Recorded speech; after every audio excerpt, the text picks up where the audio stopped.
నాన్న మురారి, నీకోసం ఎంతో ప్రేమగా ఇవి తీసుకొచ్చిన తరుణ్ అంకుల్కి థ్యాంక్స్ చెప్పు. Thanks uncle. కూర్చోండి తరుణ్ గారు, నేను మీకోసం కాఫీ తీసుకొస్తాను. రా నాన్న. దాదా మనసే ఎప్పుడు వినని పిలుపే వినిపించగా ఉసుగై మనసే విడని పరదా తొలగిందిగా.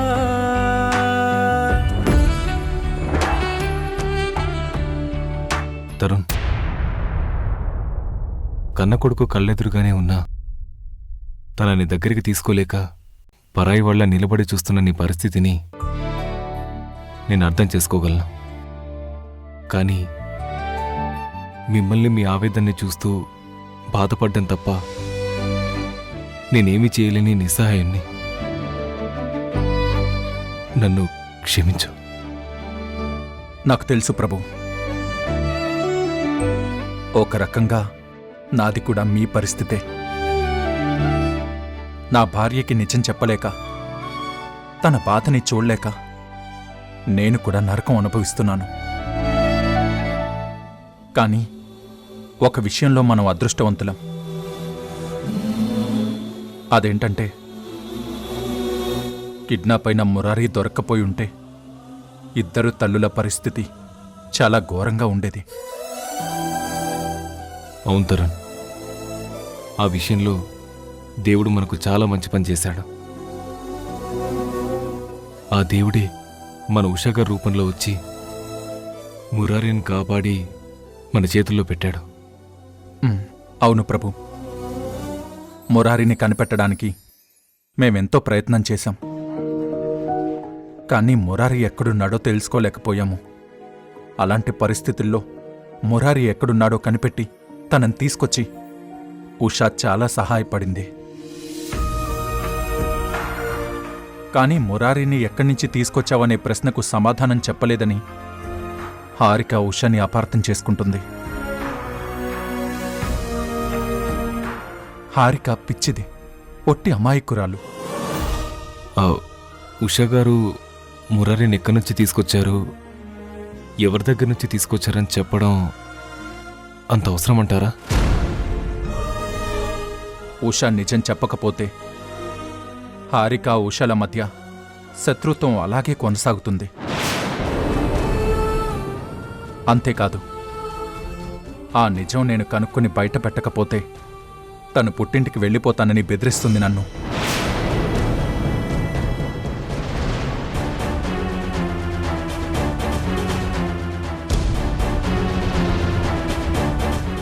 మీరు అర్థం చేసుకుంటారనే నమ్మకంతో నేను ఒక నిజం చెప్తున్నాను. ఏ నర్స్ అయితే ఆ రోజు హాస్పిటల్లో బిడ్డను మార్చడానికి నాకు హెల్ప్ చేసిందో ఆ నర్సే తన తండ్రిని బ్రతికించుకోవడం కోసం తప్పనిసరి పరిస్థితుల్లో మురారిని కిడ్నాప్ చేసింది.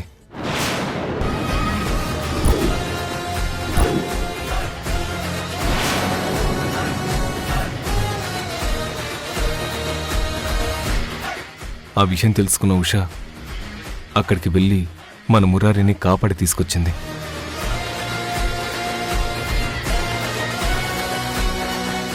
మురారిని ఎత్తుకెళ్ళింది నేనే సార్. మా నాన్నని కాపాడుకోవడం కోసం ఇదంతా చేశాను.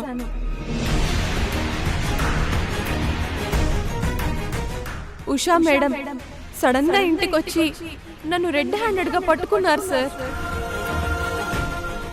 నీ మౌనం వెనుక ఉన్న అసలు కారణం ఇప్పుడు తెలిసింది ఉషా. నా అనుకున్న వాళ్లకు, నమ్మిన వాళ్లకు మంచి చేయడం కోసం నువ్వు ఎంత బాధనైనా భరిస్తావని మరోసారి రుజువు చేశావు ఉషా.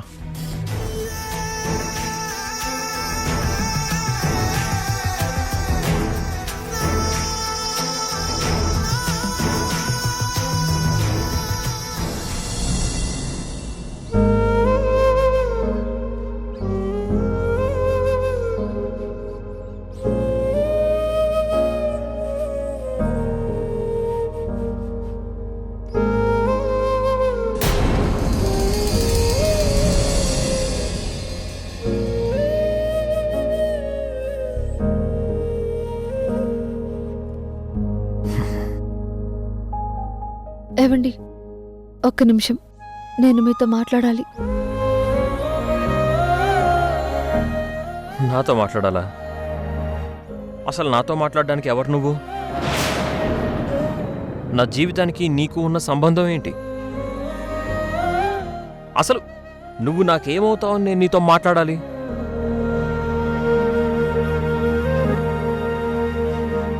ఇన్ని రోజులు నేను నీ వెనక తిరుగుతూ నా ప్రేమను అర్థం చేసుకోమని నిన్ను అడుగుతుంటే నువ్వు నన్ను ఒక పురుగులా చూస్తూ దూరం పెట్టావు.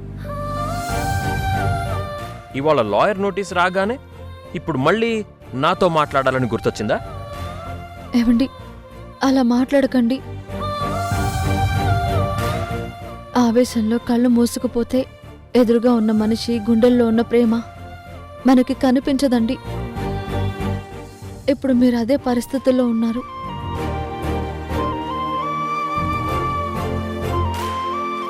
నా నోటి నుండి వచ్చిన కఠినమైన మాటల్ని మాత్రమే చూస్తూ నా మనసులో ఏముందో తెలుసుకోకుండా మీరు ఎలాంటి నిర్ణయాలు తీసుకోకండి. అవునా? అయితే నీ మనసులో ఏముందో చెప్పు.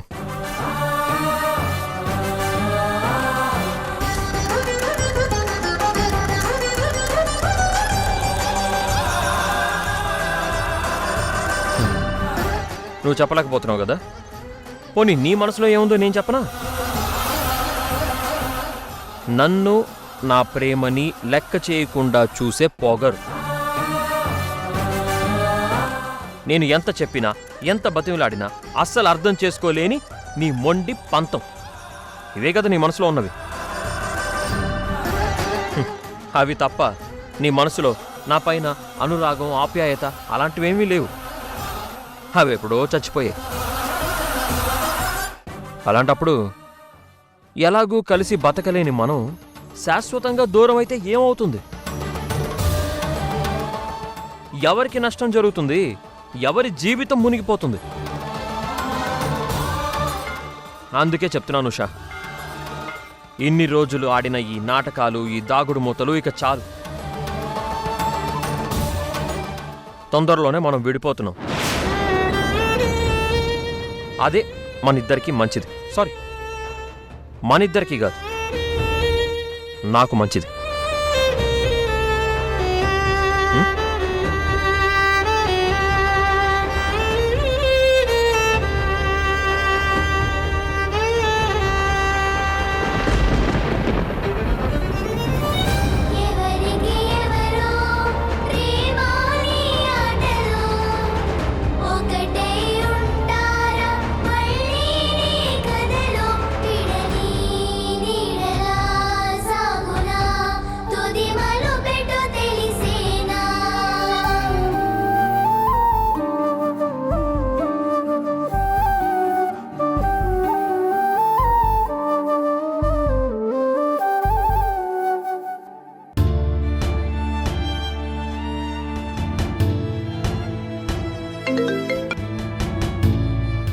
చెప్పు బాసు.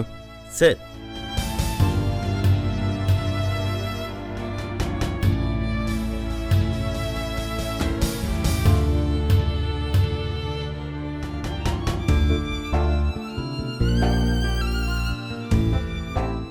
సరే, నేను ఇప్పుడే వస్తాను.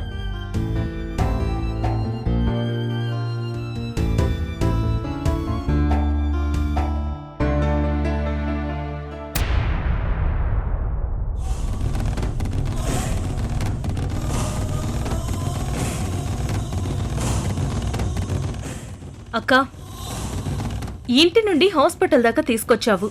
ఇప్పటికైనా చెప్పక్క, ఏంటా రహస్యం? ఇంతకీ ఎవరి గురించి ఆ రహస్యం? తొందరపడు హారిక, వచ్చాం కదా. ఆ రహస్యం ఏంటో నీ అంతట నువ్వే తెలుసుకుంటావు. అప్పటి వరకు కాస్త ఓపిక పట్టు. కానీ నాదొక కండిషన్.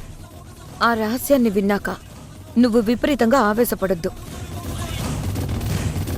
చాలా కూల్గా, కామ్గా డీల్ చేయాలి, ఓకేనా? ఎందుకో తెలుసా, ఈ లోకంలో నమ్మిన భార్య కళ్ళల్లో ఆనందం చూసే భర్తలు ఎంతమంది ఉన్నారో తెలియదు, కానీ అదే భార్యల వెనక రహస్యాలు దాస్తూ వాళ్ళని కంటికి రెప్పలాగా మోసం చేసే మగాళ్ళు ఎంతమంది ఉన్నారో క్లియర్గా చెప్పే ఇన్సిడెంట్ ఇది.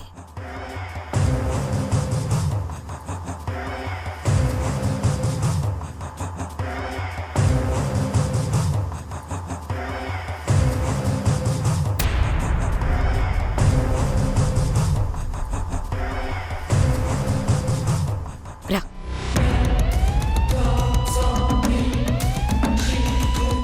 Hi doctor. హాయ్ మేఘన గారు. నర్స్ మీరు వెళ్ళండి. డాక్టర్ తిన్నెవరో మీకు తెలుసా? అయ్యో, తను నాకెందుకు తెలియదు మేఘన గారు. ఈ సిటీకే ఎంతో సిన్సియర్ పోలీస్ ఆఫీసర్ అయిన మన ఏసీపీ తరుణ్ గారి వైఫ్ హారిక గారు కదా.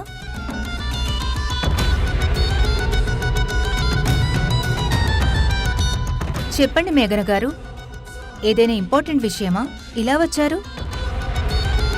ఏం లేదు డాక్టర్, చిన్న విషయం గురించి మీతో మాట్లాడదామని వచ్చాం.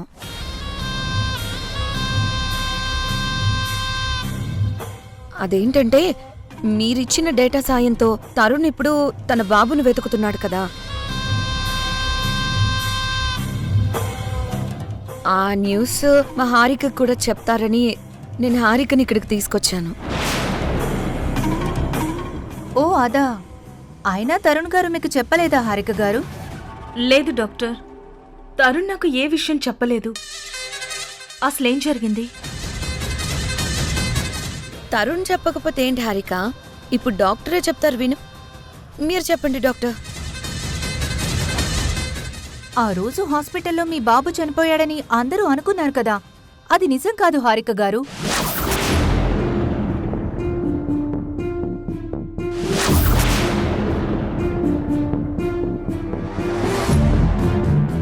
ఆ రోజు మీ బాబు చనిపోలేదు, బతికి ఉన్నాడు. చనిపోయింది వేరే వాళ్ళ బాబు.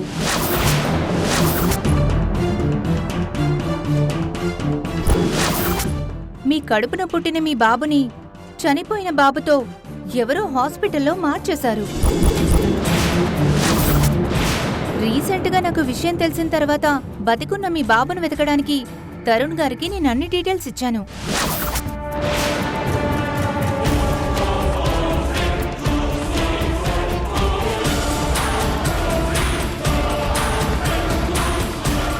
ఆ చనిపోయిన బాబుని మీకప్పచెప్పి మీ బాబును వేరే వాళ్ళు తీసుకున్నారు.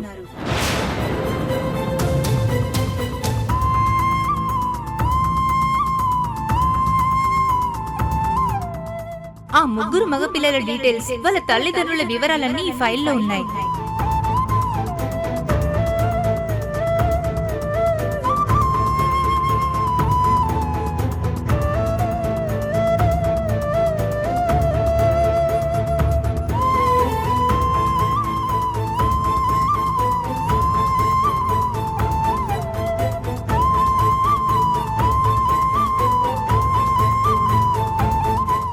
మా హాస్పిటల్లో ఇలా జరగడం నాకు కూడా చాలా బాధగా ఉందండి.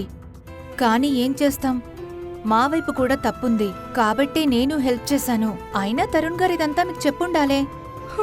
అంటే అంటే నా బాబు బ్రతికే ఉన్నాడా?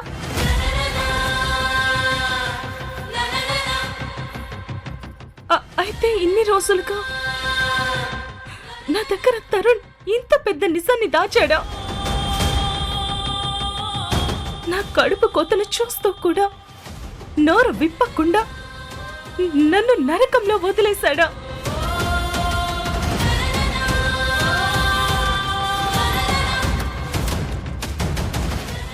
హారిక,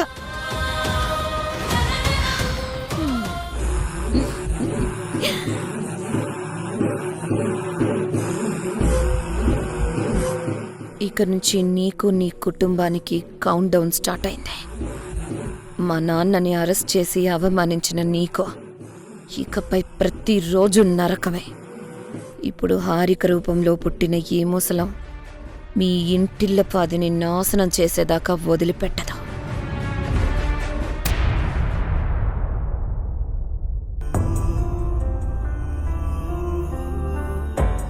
అసలు నాతో మాట్లాడడానికి ఎవరు నువ్వు?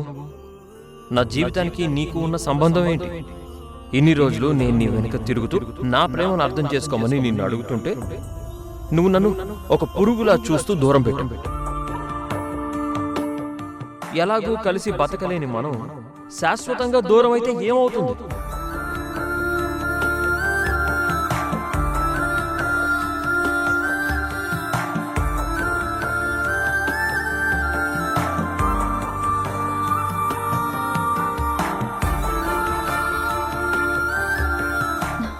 బాసు ఒకసారి వెళ్ళరా.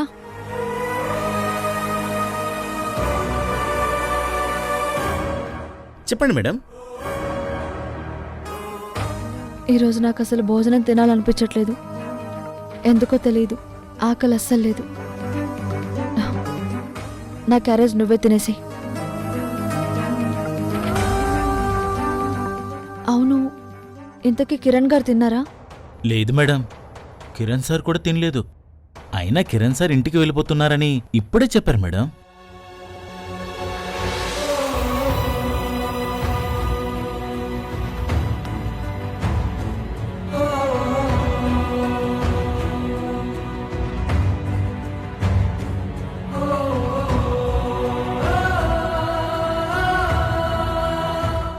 ప్లీజ్ ఆగండి.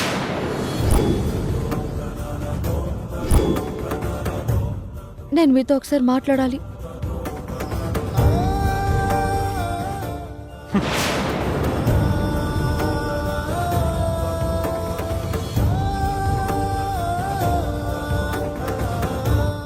నన్ను ముట్టుకోకు. నువ్వు నా శరీరాన్ని తాకే హక్కును కూడా ఎప్పుడో కోల్పోయావు.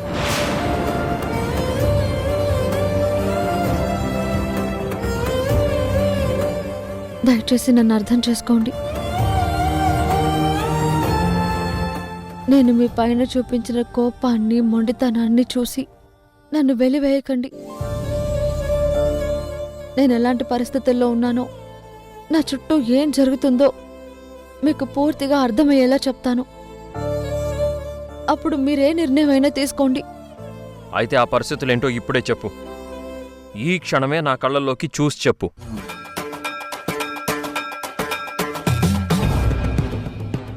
నువ్వు మౌనంగా ఉంటేనే నీ భర్త ప్రాణం నిలబడి నువ్వు నీ మంగళసూత్రాన్ని కాపాడుకుంటావు.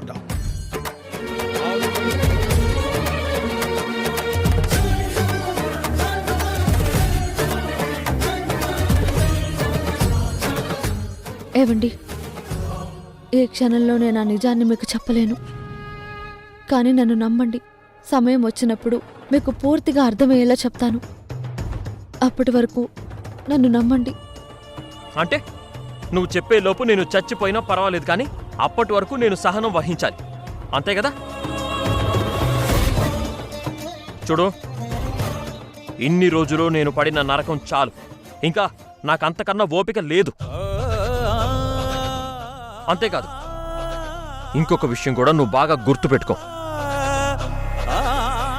భూమి ఆకాశం తలకిందులైనా సరే ఈ కిరణ్ జీవితం నుండి నువ్వు విడిపోవడం మాత్రం ఖాయం.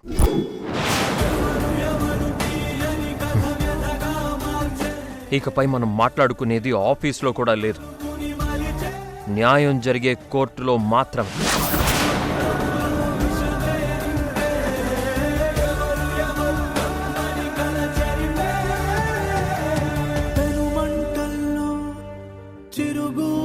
జారింది కాలేనో తేలేనో కడసారికి వడగళ్ళలో చిగురాకు వణికింది చితికేనో బ్రతికేనో జడివానకి చిరుగాలికే సంకెళ్ళిలా ఊపిరినే ఆపేంతలా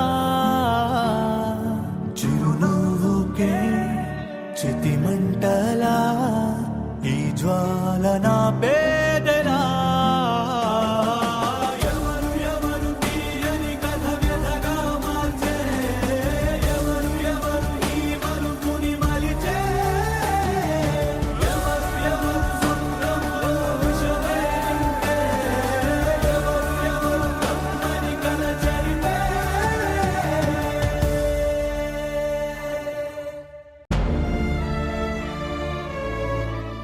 ఉషా,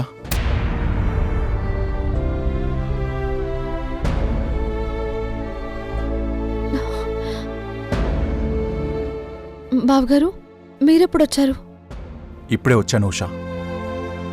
నీతో ఒక ఇంపార్టెంట్ విషయం మాట్లాడాలని నీ దగ్గరకు వచ్చాను. ఇంపార్టెంట్ విషయమా? ఏంటి బావగారు అది? ఈ సమాజంలో నిందలు వేసే నోళ్లు కోట్లల్లో ఉంటాయి ఉషా. కాని ఆ నిందల వెనక ఉన్న నిజాన్ని కాలం నిరూపించేదాకా మౌనంగా భరించే గుండెలు మాత్రం కొందరికే ఉంటాయి. ఆ కొందరిలో నువ్వొకరివని తెలిసొచ్చాను. మీరేం మాట్లాడుతున్నారో నాకు అర్థం కావట్లేదు బావగారు. చూడు ఉషా, అందరూ నీ మీద నింద వేసి వేలెత్తి చూపిస్తున్నా నువ్వు అస్సలు పట్టించుకోకుండా ఇంత స్థిరంగా ఉన్నందుకు నిన్ను అభినందించాలో, లేక తప్పు చేసిన ఒక పాపాత్మురాలికి ఇచ్చిన మాట కోసం నీ జీవితాన్ని పణంగా పెట్టిన నీ నిజాయితీకి నిన్ను తిట్టాలో నాకు అర్థం కావడం లేదు. అవును ఉషా, నువ్వు ఊహిస్తున్నది నిజమే. మురారీని ఎత్తుకు వెళ్ళింది ఎవరో కాదు, రజనీ అని నాకు బాగా తెలుసు. ఇవాళ మీ వదిన మేఘన గారు మీ మిస్సెస్ హారికను తీసుకుని మా హాస్పిటల్కి వచ్చారు. మీరు బాబును వెతుకుతున్న విషయం గురించి హారిక గారు వివరాలు చెప్పమన్నారు. నేను పూర్తి వివరాలు చెప్పాను. హారిక, అమ్మా హారిక,